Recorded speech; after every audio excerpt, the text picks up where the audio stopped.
नमस्कार दोस्तों, स्वागत है आपका आज के मुख्य समाचारों में। दोस्तों यहां पर आपको देखने को मिलेंगी सुबह से लेकर शाम तक की तमाम बड़ी खबरें, मुख्य समाचार, ब्रेकिंग न्यूज अपडेट्स के रूप में। तो दोस्तों आप सभी लोगों से रिक्वेस्ट है इस वीडियो को ज्यादा से ज्यादा लाइक और शेयर करें। तो दोस्तों सीधे चलते हैं आज की पहली बड़ी खबर की ओर। प्राइमरी स्कूल खोलने की सलाह, तीसरी लहर से बच्चे हैं सुरक्षित। 6 से 17 साल तक के बच्चे संक्रमण से खुद लड़ सकते हैं। आईसीएमआर के सर्वे में आधे से ज्यादा बच्चों में मिली एंटीबॉडी। जी हां दोस्तों, Indian council of medical research यानी कि आईसीएमआर ने मंगलवार को 21 राज्यों के 70 जिलों में जून जुलाई महीने में किए गए चौथे सीरो सर्वे की रिपोर्ट जारी की है। रिपोर्ट के मुताबिक देश की 67% आबादी में एंटीबॉडी डेवलप हुई है, यानी ये आबादी संक्रमित हो चुकी है और वायरस को बेअसर करने के लिए इन लोगों के शरीर में जरूरी एंटीबॉडी डेवलप हो चुकी है। दोस्तों अच्छी बात यह है कि इनमें बड़ी संख्या में बच्चे भी शामिल हैं। इसके साथ ही स्कूल खोले जाने के सवाल पर आईसीएमआर के director general doctor Balram Bhargava ने कहा कि स्कूल खोले जा सकते हैं क्योंकि छोटे बच्चों में एडल्ट की तुलना में संक्रमण का खतरा कम है। उन्होंने बताया कि यूरोप के कई देशों में कोरोना के बढ़ते मामलों के बावजूद भी स्कूल खोले गए हैं। उन्होंने सुझाव दिया कि शुरुआती दौर में प्राइमरी स्कूल खोलने चाहिए, इसके बाद सेकेंडरी स्कूल खोले जा सकते हैं। डॉक्टर भार्गव ने बताया कि एडल्ट्स की तुलना में छोटे बच्चे वायरस को बहुत आसानी से हैंडल करते हैं। छोटे बच्चों के लंग्स में वे रिसेप्टर्स कम होते हैं जहां वायरस अटैक करते हैं। इसके साथ ही उन्होंने सुझाव दिया कि अगर स्कूल खोले जाते हैं तो टीचर्स से लेकर सभी सपोर्ट स्टाफ पूरी तरह वैक्सीनेट होने चाहिए। साथ ही कोरोना के नियमों का पूरी तरह पालन होना चाहिए। इसके बाद दोस्तों अगली बड़ी खबर, दूसरी लहर में ऑक्सीजन की कमी से किसी की मौत नहीं हुई, राज्यसभा में सरकार का आया बयान। जी हां दोस्तों, कोरोना संक्रमण की दूसरी लहर के दौरान देश के कई हिस्सों से ऑक्सीजन की कमी की वजह से कोरोना मरीजों की मौत के मामले सामने आए थे और कई सारे वीडियोस भी आम जनता ने देखे। लेकिन दोस्तों अब केंद्र की मोदी सरकार ने राज्यसभा में बताया कि दूसरी लहर के दौरान ऑक्सीजन की कमी से किसी की भी मौत नहीं हुई है। कांग्रेस सांसद के.सी. वेणुगोपाल ने राज्यसभा में ऑक्सीजन की कमी से होने वाली मौतों को लेकर सवाल किया था। इस पर स्वास्थ्य मंत्रालय की ओर से जवाब देते हुए बताया गया कि दूसरी लहर में ऑक्सीजन की कमी के कारण किसी की भी मौत नहीं हुई। राज्यसभा में सरकार ने बताया कि कोरोना से होने वाली मौतों की जानकारी नियमित आधार पर राज्य और केंद्र शासित प्रदेश केंद्रीय स्वास्थ्य मंत्रालय को देते हैं, लेकिन किसी भी राज्य या केंद्र शासित प्रदेश ने ऑक्सीजन की कमी से होने वाली मौत को लेकर स्वास्थ्य मंत्रालय को जानकारी नहीं दी। स्वास्थ्य मंत्रालय ने यह भी बताया कि पहली लहर के मुकाबले दूसरी लहर में मेडिकल ऑक्सीजन की डिमांड काफी बढ़ गई थी। दोस्तों सरकार ने बताया कि दूसरी लहर में केंद्र की ओर से 28 मई तक राज्यों को 10,250 मैट्रिक टन ऑक्सीजन की सप्लाई की गई। सरकार के इस जवाब पर कांग्रेस सांसद राहुल गांधी ने भी ट्वीट कर हमला बोला। उन्होंने ट्वीट कर लिखा कि सिर्फ ऑक्सीजन ही नहीं बल्कि संवेदनशीलता और सत्य की भी भारी कमी है। वैसे दोस्तों आपको क्या लगता है, देश में ऑक्सीजन की कमी थी या नहीं? क्योंकि कमेंट में जरूर बताएं, क्योंकि दोस्तों हमें लगता है कि देश का बच्चा बच्चा जानता है कि दूसरी लहर के दौरान कई सारे मरीज ऑक्सीजन की कमी की वजह से मारे गए थे। इसके बाद दोस्तों अगली बड़ी खबर, पंजाब में 26 जुलाई से खुलेंगे 10वीं 12वीं तक के स्कूल, इंडोर आउटडोर समारोह के लिए नई गाइडलाइंस। जी हां दोस्तों, पंजाब में कोरोना वायरस के मामलों में हो रही गिरावट को देखते हुए राज्य सरकार ने स्कूलों को खोलने की मंजूरी दे दी है। पंजाब सरकार ने अनलॉक के नए नियमों के मुताबिक राज्यों में स्कूल खोले जाएंगे। इसके साथ ही राज्य सरकार ने इंडोर और आउटडोर गतिविधियों में क्षमता बढ़ाने की भी मंजूरी दी है। पंजाब के मुख्यमंत्री कैप्टन अमरिंदर सिंह ने मंगलवार को नई छूटों का ऐलान करते हुए राज्य में 26 जुलाई से 10वीं से 12वीं तक की कक्षाओं के लिए स्कूल खोले जाने की मंजूरी दे दी। इसके साथ ही बंद परिसर में होने वाले कार्यक्रमों में 150 लोग और खुली जगह पर होने वाले कार्यक्रमों के लिए 300 लोगों तक की मंजूरी दी गई है। पंजाब में कोविड पॉजिटिविटी रेट 0.3% और आर वैल्यू 0.75% को ध्यान में रखते हुए मुख्यमंत्री ने कहा कि स्कूलों को 10वीं से 12वीं कक्षा के लिए खोलने की अनुमति दी जाएगी। इसके बाद दोस्तों अगली बड़ी खबर, जेफ बेजोस की टीम अंतरिक्ष से सुरक्षित लौटी, न्यू शेपर्ड ने रचा इतिहास। जी हां दोस्तों, अंतरिक्ष यात्रा की दिशा में नया इतिहास रच दिया गया है। जेफ बेजोस की स्पेस कंपनी ब्लू ओरिजिन का रॉकेट न्यू शेपर्ड 4 यात्रियों को लेकर अंतरिक्ष यात्रा पर निकल चुका है। इसकी लॉन्चिंग 20 जुलाई यानी कि आज शाम 6:45 पर वेस्ट टेक्सास के ब्लू ओरिजिन लॉन्च साइट 1 से की गई। कैप्सूल में 4 अंतरिक्ष यात्रियों को जीरो ग्रेविटी का का एहसास दिलाया। टीम सुरक्षित शाम 6:52 पर वापस लौट आई। अमेजन के संस्थापक और अरबपति जेफ बेजोस 3 अन्य लोगों के साथ अंतरिक्ष पर निकले थे। उनकी कंपनी ब्लू ओरिजिन का अंतरिक्ष यान न्यू शेपर्ड 4 यात्रियों को लेकर पृथ्वी से 100 किलोमीटर की ऊंचाई पर पहुंचा। 11 मिनट की यात्रा के परीक्षण को उनकी कंपनी द्वारा भविष्य में प्रस्तावित अंतरिक्ष पर्यटन के लिए निर्णायक माना जा रहा है।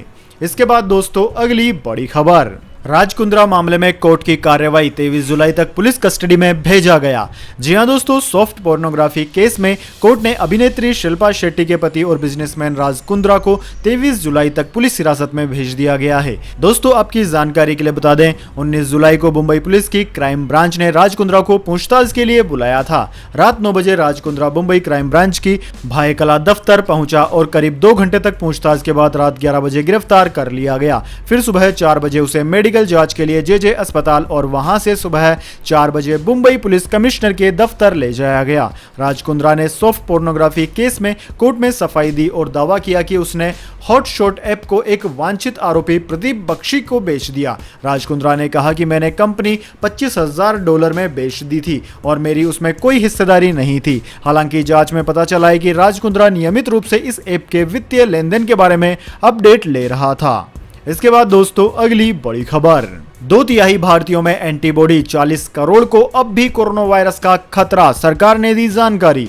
जी हां दोस्तों, एक सर्वे के मुताबिक करीब 40 करोड़ लोगों को अब भी कोरोना वायरस संक्रमण का खतरा है, जबकि 6 साल से अधिक उम्र की देश की आबादी के 2/3 हिस्से में कोविड-19 एंटीबॉडी पाई गई। सरकार ने कहा कि आईसीएमआर के चौथे राष्ट्रीय कोविड सर्वे सीरो सर्वे के नतीजों से उम्मीद की नई किरण जागी है, लेकिन ढिलाई की कोई जगह नहीं है और कोविड से जुड़े नियमों का अनुपालन करना ही होगा। एक वरिष्ठ अधिकारी ने कहा कि हालिया राष्ट्रीय सीरो सर्वे में 2/3 या फिर यूं कहें 6 वर्ष से अधिक आयु की भारत की लगभग 67.6% आबादी में कोविड-19 एंटीबॉडी पाई गई है। इसके बाद दोस्तों अगली बड़ी खबर, दिल्ली में स्वतंत्रता दिवस से पहले टेरर अटैक की आशंका, सुरक्षा एजेंसियों ने किया अलर्ट। जी हां दोस्तों, सुरक्षा एजेंसियों ने दिल्ली में आतंकी हमले की आशंका को लेकर हाई अलर्ट जारी किया है। जानकारी के मुताबिक आतंकी 15 अगस्त के पहले और मानसून सत्र के बीच में राजधानी को दहलाने की साजिश में है और किसी भी वारदात को अंजाम दे सकते हैं। संसद सत्र और 15 अगस्त से पहले आमतौर पर भी दिल्ली की सुरक्षा हाई अलर्ट पर रहती है। सुरक्षा एजेंसियों के अलर्ट के मुताबिक ड्रोन के जरिए दिल्ली में बड़ी आतंकी साजिश को अंजाम दिया जा सकता है। 15 अगस्त से पहले पाकिस्तान बेस्ड आतंकी और असामाजिक तत्व दिल्ली को दहला सकते हैं। राजधानी दिल्ली में भी संसद का मानसून सत्र चल रहा है, ऐसे में आतंकी हमले का खतरा ज्यादा बढ़ जाता है। दिल्ली पुलिस को सुरक्षा एजेंसियों की ओर से आगाह किया गया है कि 5 अगस्त को जम्मू कश्मीर से धारा 370 हटी थी। ऐसे में इस दिन ही आतंकी राजधानी दिल्ली में बड़ी आतंकी साजिश को अंजाम देने की फिराक में है। इसके बाद दोस्तों अगली बड़ी खबर, पार्लियामेंट सेशन को छोड़ लखनऊ रवाना हुए अखिलेश यादव सीरियस आजम को देखने सीधे पहुंचेंगे अस्पताल। जी हां दोस्तों, समाजवादी पार्टी के वरिष्ठ नेता आजम खान को दोबारा तबीयत खराब होने पर सोमवार शाम राजधानी के एक निजी अस्पताल में भर्ती कराया गया। इस बीच खबर आ रही है कि समाजवादी पार्टी प्रमुख और पूर्व मुख्यमंत्री उत्तर प्रदेश के अखिलेश यादव दिल्ली से लखनऊ के लिए रवाना हो गए हैं। संसद का मानसून सत्र छोड़कर अखिलेश यादव लखनऊ जा रहे हैं। अखिलेश यादव वहां सीधे मेदांता अस्पताल पहुंचेंगे। यहां आजम खान भर्ती है। कल सीतापुर जेल में आजम खान की तबीयत खराब हुई थी। तबीयत खराब होने के बाद उन्हें मेदांता लखनऊ में भर्ती कराया गया। आजम खान की तबीयत अभी ज्यादा खराब है। इसके बाद दोस्तों अगली बड़ी खबर, नवजोत सिंह सिद्धू को पंजाब कांग्रेस का अध्यक्ष बनाने के बाद भी खत्म नहीं हुआ विवाद, अब माफी को लेकर टकराव है जारी। जी हां दोस्तों, नवजोत सिंह सिद्धू को पंजाब कांग्रेस का अध्यक्ष बनाकर पार्टी आलाकमान ने भले ही मान लिया है कि लंबे समय से जारी विवाद खत्म हो गया है, लेकिन ऐसा होता नहीं दिख रहा है। हालांकि नई जिम्मेदारी मिलने के बावजूद सिद्धू के तेवर नरम नहीं दिख रहे हैं और उनके समर्थकों का सीएम अमरिंदर सिंह पर लगातार हमला जारी है। वहीं अमरिंदर सिंह की नाराजगी भी साफ दिख रही है। सीएम अमरिंदर सिंह ने पंजाब प्रभारी हरीश रावत के सामने नवजोत सिंह सिद्धू के माफी मांगने की शर्त रखी थी और अब तक सिद्धू ने सार्वजनिक तौर पर सीएम से माफी नहीं मांगी है। इस पर सिद्धू कैंप ने सीएम पर पलटवार किया और कहा कि माफी तो उन्हें मांगनी चाहिए क्योंकि उन्होंने जनता के वादे पूरे नहीं किए। इंडिया टुडे की रिपोर्ट के अनुसार सिद्धू के करीबी और जालंधर कैंट के विधायक परगट सिंह ने कहा कि कैप्टन अमरिंदर सिंह माफी की बात कर रहे हैं। यदि किसी को माफी ही मांगनी चाहिए तो वह खुद सीएम है जो जनता से किए गए वादों को पूरा करने में असफल रहे हैं। इसके बाद दोस्तों जान लेते हैं पूरी दुनिया और भारत में क्या है इस महामारी की ताज़ा स्थिति। तो दोस्तों सबसे पहले बात करते हैं पूरी दुनिया की। तो दोस्तों पूरी दुनिया की बात की जाए तो पूरी दुनिया में इस वक्त तक इस महामारी के संक्रमितों का आंकड़ा 19,10,57,000 को पार कर गया है, जबकि दोस्तों इस महामारी से मरने वालों की संख्या 40,99,000 के पार है। दोस्तों इस महामारी से सर्वाधिक प्रभावित देशों की बात की जाए तो उनमें America, India, Brazil, Russia, France, Turkey, United Kingdom, Argentina, Colombia आदि देशों का नाम आता है। इसके बाद दोस्तों अब जान लेते हैं क्या है भारत के हालात, लेकिन उससे पहले मेरी आपसे एक छोटी सी रिक्वेस्ट है, अगर दोस्तों आपको अभी तक हमारी न्यूज़ पसंद आई है तो इसे एक छोटी सी लाइक ज़रूर कर दें, और अगर आपको पसंद नहीं आई है तो बेशक आप डिसलाइक भी कर सकते हैं, लेकिन दोस्तों लाइक और डिसलाइक ज़रूर कीजिए, क्योंकि दोस्तों यही हमारी मेहनत का फल होता है और इसी से हमें पता चलता है कि आपको हमारी वीडियो पसंद आई है या नहीं। तो दोस्तों जल्दी से जान लेते हैं क्या है भारत के हालात। दोस्तों भारत में इस वक्त तक इस महामारी के संक्रमितों का आंकड़ा 3,11,74,000 को पार कर गया है, जबकि दोस्तों मरने वालों की संख्या 4,14,000 के कहीं पार है। वहीं दोस्तों पिछले 24 घंटे की बात की जाए तो बीते 24 घंटों के दौरान 30,000 से ज्यादा इस महामारी के नए मामले सामने आए। सर्वाधिक प्रभावित भारतीय राज्यों की बात करें तो उनमें महाराष्ट्र, केरला, कर्नाटक, तमिलनाडु, आंध्र प्रदेश, उत्तर प्रदेश, वेस्ट बंगाल, दिल्ली आदि राज्यों का नाम आता है। इसके बाद दोस्तों अगली बड़ी खबर, बकरी ईद पर लॉकडाउन में ढील का मामला, सुप्रीम कोर्ट ने केरल सरकार को लगाई फटकार। जी हां दोस्तों, बकरी ईद को लेकर लॉकडाउन में ढील पर सुप्रीम कोर्ट ने केरल सरकार को फटकार लगाई है। सुनवाई के दौरान सुप्रीम कोर्ट ने केरल सरकार से कहा कि यह हैरान करता है कि राज्य सरकार ने व्यापारियों के दबाव में आकर इस तरह कोविड-19 प्रतिबंधों में ढील दी। सुप्रीम कोर्ट ने कहा कि केरल सरकार उन आदेशों का पालन करे जो अदालत ने कांवड़ यात्रा केस में दिए हैं। केरल सरकार ने डॉक्टरों और वैज्ञानिकों की सलाह न मानते हुए 20 तारीख को ईद से पहले लॉकडाउन में ढील दी, जिसके बाद यह मामला सुप्रीम कोर्ट पहुंच गया। सुप्रीम कोर्ट में इसे लेकर एक याचिका दायर की गई थी, जिसमें कहा गया कि ईद के लिए कोविड के नियमों में ढील देने से केरल में कोरोना का विस्फोट हो सकता है। इंडियन मेडिकल एसोसिएशन ने भी केरल सरकार को एक चिट्ठी लिखकर उनके फैसले की आलोचना की और कहा कि ईद के धार्मिक आयोजन पर लॉकडाउन में ढील देने से कोरोना फैल सकता है। इसके बाद दोस्तों अगली बड़ी खबर, monsoon session, Indian metrology department ने आधा दर्जन राज्यों में एक हफ्ते तक भारी बारिश की दी चेतावनी, दिल्ली यूपी भी है शामिल।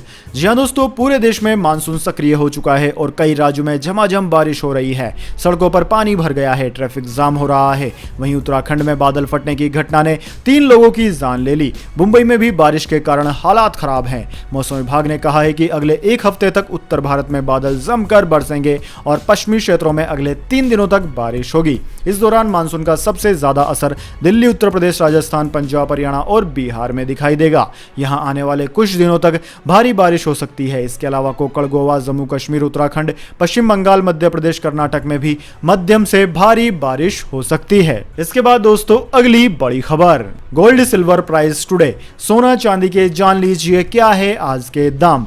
दोस्तों सोने की कीमतों में बढ़ोतरी हुई है, जबकि चांदी की कीमतों में आज गिरावट आई है। HDFC सिक्योरिटीज के अनुसार राष्ट्रीय राजधानी दिल्ली में आज सोना 253 रुपए बढ़कर 47,100 रुपए प्रति 10 ग्राम हो गया। वहीं दोस्तों चांदी की बात की जाए तो चांदी की कीमत 61 रुपए की गिरावट के बाद 65,730 रुपए प्रति किलोग्राम पर पहुंच गई है। अंतर्राष्ट्रीय बाजार की बात करें तो अंतर्राष्ट्रीय बाजार में सोना $1813 प्रति औंस, जबकि चांदी $25.06 प्रति औंस पर कारोबार कर रही है। इसके बाद दोस्तों अगली बड़ी खबर, एक खबर ने बढ़ाई गौतम अडानी की मुश्किलें, 4 कंपनियों के शेयरों में लगा लोअर सर्किट, अलग हो रहे हैं इन्वेस्टर्स। जी हां दोस्तों, गौतम अडानी की मुश्किलें लगातार बढ़ती ही जा रही है। मानसून सत्र के पहले दिन सदन में अडानी ग्रुप पर सेबी की जांच की खबर ने अडानी ग्रुप की मुश्किलें और बढ़ा दी है। 19 जुलाई को सदन में प्रश्नकाल के तहत लिखित तौर पर दिए गए जवाब में वित्त राज्य मंत्री पंकज चौधरी ने कहा कि अडानी ग्रुप की कई कंपनियों पर सेबी और सरकार की डायरेक्टरेट ऑफ रेवेन्यू इंटेलिजेंस यानी कि DRI जांच चल रही है। इस एक खबर ने अडानी ग्रुप की चिंता और बढ़ा दी है। इसके बाद अडानी ग्रुप की कंपनियों के शेयरों ने गिरावट का नया लेवल बना लिया है। मंगलवार को अडानी ग्रुप की 6 में से 4 कंपनियों के शेयरों में लोअर सर्किट लग गया। इसके शेयर अब तक के सबसे निचले पायदान पर पहुंच गए हैं। वहीं निवेशक तेजी के साथ अडानी के शेयर बेचकर बाहर हो रहे हैं। दोस्तों आपकी जानकारी के लिए बता दें, मंगलवार को शेयर मार्केट खुलते ही अडानी ग्रुप की 3 कंपनियों में लोअर सर्किट नजर आया। थोड़ी देर बाद ही एक और कंपनी में लोअर सर्किट लग गया। इसी तरह 4 कंपनियों में लोअर सर्किट देखने को मिला। वहीं अडानी की अन्य कंपनियों के शेयरों में भी भारी गिरावट आई है। Adani transmission, Adani total gas limited, Adani green के शेयरों में लोअर सर्किट लग गया। इसके अलावा अडानी पावर में भी लोअर सर्किट लगा। इसके बाद दोस्तों अगली बड़ी खबर, पाकिस्तान में बम धमाके पर चीन तना, घटना में 9 चीनियों की मौत पर जांच के लिए भेज दी टीम। जी हां दोस्तों, चीन ने शनिवार को बताया कि उसने पाकिस्तान में हुए एक बस में हुए धमाके की जांच करने के लिए एक टीम को भेजा है। इस धमाके में 12 लोगों की मौत हो गई थी, जिनमें से 9 चीनी नागरिक थे। चीन ने इस धमाके को आतंकी हमला बताया है। इस बस में 40 चीनी इंजीनियर, सर्वेकर्ता और मेडिकल स्टाफ सफर कर रहे थे और खैबर पख्तूनख्वा क्षेत्र में एक बांध के कंस्ट्रक्शन साइट पर जा रहे थे। इस धमाके में मारे गए 3 अन्य लोग पाकिस्तानी नागरिक हैं। वहीं लगभग 28 लोग घायल हुए हैं। पाकिस्तान ने धमाके के बाद इसकी वजह कुछ मैकेनिकल गड़बड़ी से गैस लीक होना बताई थी, लेकिन चीन ने इसे बम धमाका बताया है। चीन के पब्लिक सिक्योरिटी मंत्री झाओ केजी ने अपने पाकिस्तानी समकक्ष से बात करने के बाद एक बयान जारी कर कहा कि चीन और पाकिस्तान साथ में सच सामने लाने के लिए काम करेंगे। उन्होंने बताया कि चीन इस धमाके की आपराधिक जांच में सहयोग करने के लिए टेक्निकल एक्सपर्ट की एक टीम को भेज रहा है। उन्होंने पाकिस्तान से वहां रह रहे चीनी नागरिकों की सुरक्षा मजबूत करने को कहा है। दोस्तों, बुधवार को हुए धमाके के बाद चीन ने इसके लिए जिम्मेदार लोगों को कड़ी सजा देने पर जोर दिया था और स्थानीय प्रशासन से चीनी नागरिकों और चीनी परियोजनाओं को सुरक्षा देने को कहा है। इसके बाद दोस्तों अगली बड़ी खबर, आईसीसी ओडीआई रैंकिंग, मिताली राज का कमाल, वनडे रैंकिंग में रिकॉर्ड 9वीं बार बनी नंबर 1 बल्लेबाज।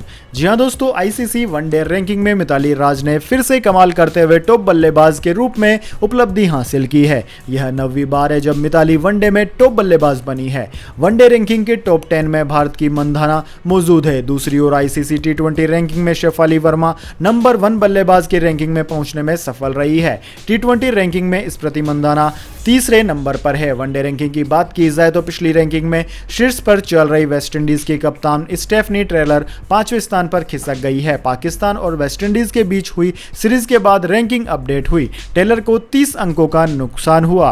वहीं बात करें गेंदबाजी रैंकिंग में तो झूलन गोस्वामी नंबर 5 पर मौजूद है। झूलन टॉप 10 में शामिल एकमात्र भारतीय गेंदबाज है। भारतीय महिला खिलाड़ियों का दबदबा वनडे और टी20 रैंकिंग में बरकरार है। ऑलराउंडरों की रैंकिंग में दीप्ति शर्मा 10वें स्थान पर है। महिला टी20 इंटरनेशनल खिलाड़ी रैंकिंग में भारतीय सलामी बल्लेबाज स्मृति मंधाना अपने करियर की सर्वश्रेष्ठ रैंकिंग तीसरे स्थान पर है। इसके बाद दोस्तों अगली बड़ी खबर, पाकिस्तानी प्रधानमंत्री इमरान खान ने मोदी सरकार पर जासूसी का लगाया आरोप। इमरान खान का नंबर पेगासस लिस्ट में, कहा वैश्विक मुद्दा बनाएंगे।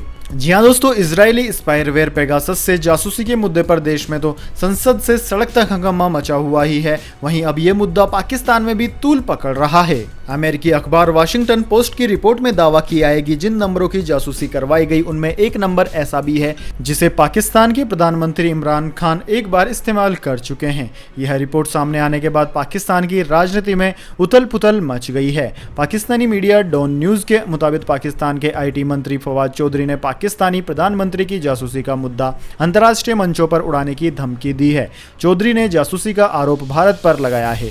उन्होंने कहा है कि इस मसले पर जानकारी सामने आते ही इस मुद्दे को उठाया जाएगा। वाशिंगटन पोस्ट की रिपोर्ट के मुताबिक सर्विलांस लिस्ट में भारत के 1000 नंबर और पाकिस्तान के 100 नंबरों को डाला गया था। Spyware software Pegasus Israeli firm NSO group technologies ने बनाया है। कंपनी को हैकिंग सॉफ्टवेयर बनाने में महारत हासिल है। उसका दावा है कि कई देशों की सरकारें जासूसी के लिए उसका सॉफ्टवेयर इस्तेमाल कर चुकी है। मीडिया रिपोर्ट्स में कहा गया है कि सिर्फ कांग्रेस के नेता ही नहीं बल्कि केंद्रीय संस्कृति मंत्री प्रहलाद पटेल और संसद में सरकार का बचाव करने वाले IT मिनिस्टर अश्विनी वैष्णव के फोन भी हैकिंग टारगेट पर थे। रिपोर्ट में जिन नामों का जिक्र किया गया है उनमें कई सारे बड़े लोग हैं, जैसे कि राहुल गांधी, बंगाल की मुख्यमंत्री ममता बनर्जी के भतीजे अभिषेक बनर्जी, चुनावी रणनीतिकार प्रशांत किशोर। इसके अलावा बड़े बड़े कई सारे पत्रकार और सोशल एक्टिविस्ट भी इस लिस्ट में शामिल हैं। दोस्तों रिपोर्ट के मुताबिक दुनिया के अलग अलग हिस्सों में पेगासस के क्लाइंट्स ने ऐसे पत्रकारों की जासूसी कराई जो सरकार की नाकामियों को उजागर करते रहे हैं या जो उनके फैसलों की आलोचना करते रहते हैं। एशिया से लेकर अमेरिका तक कई देशों ने पेगासस के जरिए पत्रकारों की जासूसी की या उन्हें निगरानी सूची में रखा। रिपोर्ट में दुनिया के कुछ देशों के नाम भी दिए गए हैं जहां पत्रकारों पर सरकार की नजरें हैं। लिस्ट में टॉप पर अजरबैजान है जहां 48 पत्रकार सरकारी निगरानी सूची में थे। भारत में यह आंकड़ा 38 का है। तो दोस्तों यह थी आज की तमाम बड़ी खबरें। इसके बाद दोस्तों बारी आती है आज के माइंड क्विज क्वेश्चन की। जी हाँ दोस्तों, एक आसान से सवाल का जवाब देकर आप जीत सकते हैं एक अमेजिंग सरप्राइज गिफ्ट हमारे यूट्यूब चैनल की ओर से। तो दोस्तों आज का सवाल आपकी स्क्रीन पर आ चुका है। दोस्तों भारत के कितने राज्यों की सीमा पाकिस्तान से मिलती है? जी हाँ दोस्तों, अगर आप जानते हैं सवाल का जवाब कि पाकिस्तान से भारत के कितने राज्य सीमा को साझा करते हैं तो जल्दी से इसका जवाब कमेंट बॉक्स में लिख दीजिए। अगर दोस्तों आपका जवाब होता है एकदम सही और आप चुने जाते हैं लक्की विजेता के रूप में तो आपको मिल सकता है एक अमेजिंग सरप्राइज गिफ्ट हमारे YouTube चैनल की ओर से। तो दोस्तों जल्दी से अपना उत्तर कमेंट बॉक्स में लिख दीजिए, वीडियो को लाइक कर लीजिए और चैनल को सब्सक्राइब करके बेल आइकन भी दबा लीजिए। धन्यवाद। वंदे मातरम। जय हिंद, जय भारत।